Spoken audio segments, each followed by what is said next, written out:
ઓમ શ્રી ગણેશાય નમઃ। જય શ્રી કૃષ્ણ। કાનાની પ્રિય ગોપીઓ, આપ સૌનું મારી ઓમ ડિવાઇન કથા યુટ્યુબ ચેનલ પર હાર્દિક સ્વાગત છે। આજે હું તમને પુરુષોત્તમ માસ કથાના ચોથા દિવસની વાર્તા કહી રહી છું, જેનું નામ છે સેવાનું ફળ।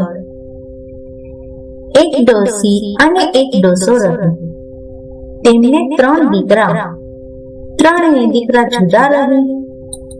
એવામાં પુરુષોત્તમ માસ આવ્યો। ડોસી ડોસાને પુરુષોત્તમ માસ નાહવાની ઈચ્છા થઈ, પણ બંને જણા નાહવા જાય તો રાંધીને ખવડાવે કોણ? ડોસો તો મોટા દીકરાને ત્યાં ગયો અને વાત કરી, ભાઈ, આટલો મહિનો અમને તારે ત્યાં રાખે તો અમે પુરુષોત્તમ માસ કરીએ। મોટા છોકરાએ તો ઘસીને ના પાડી। ડોસો વચ્ચે દીકરાને ત્યાં ગયો અને વાત કરી।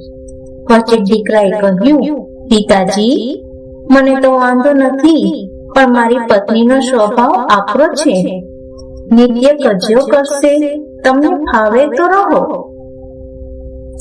ડોસો ત્યાંથી નાના દીકરાને ત્યાં ગયો।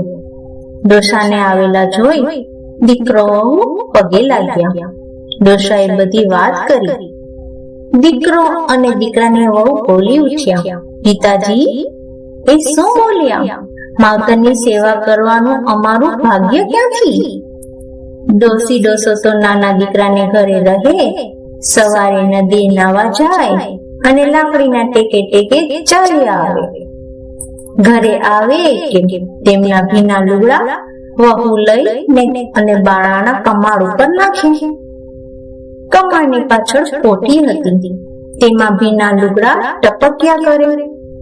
વહુ કામથી નવરી પડે એટલે સારી રીતે નીચોવીને સૂકવે।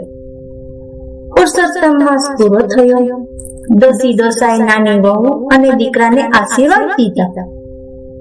અચાનક વહુની નજર પેલી કોઠી ઉપર પડી।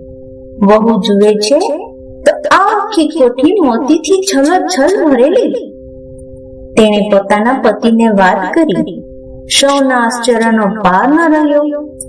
નાના દીકરાએ તો મા બાપની સેવાનું ફળ મળ્યું એમ જાણી આખા ગામના બ્રાહ્મણોને નોતર્યા અને પુરુષોત્તમ માસનું ઉજવણું કર્યું। બીજા દિવસે 2 દીકરાઓએ વાત જાણી કે પુરુષોત્તમ માસમાં ડોસા ડોસી નાહીને લુગડા લાવતા તેમાંથી જે પાણી ટપકતું તેના મોતી બની ગયા।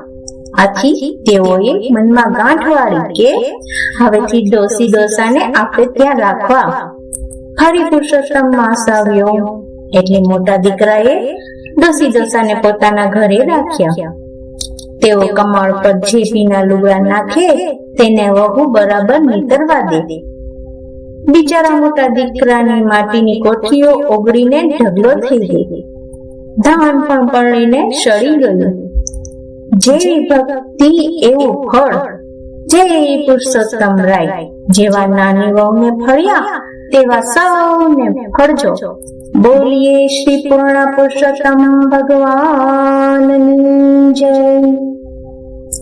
હે પ્રભુ શ્રી કૃષ્ણ, આ પવિત્ર પુરુષોત્તમ માસમાં ભક્તિ, શ્રદ્ધા અને સારા કર્મ કરવાની અમને બધાને શક્તિ આપજો। જે કોઈ આ કથા શ્રદ્ધાથી સાંભળે કે કરે તેમના તમામ દુઃખ દૂર થાય અને તેમના જીવનમાં સુખ શાંતિ આવે।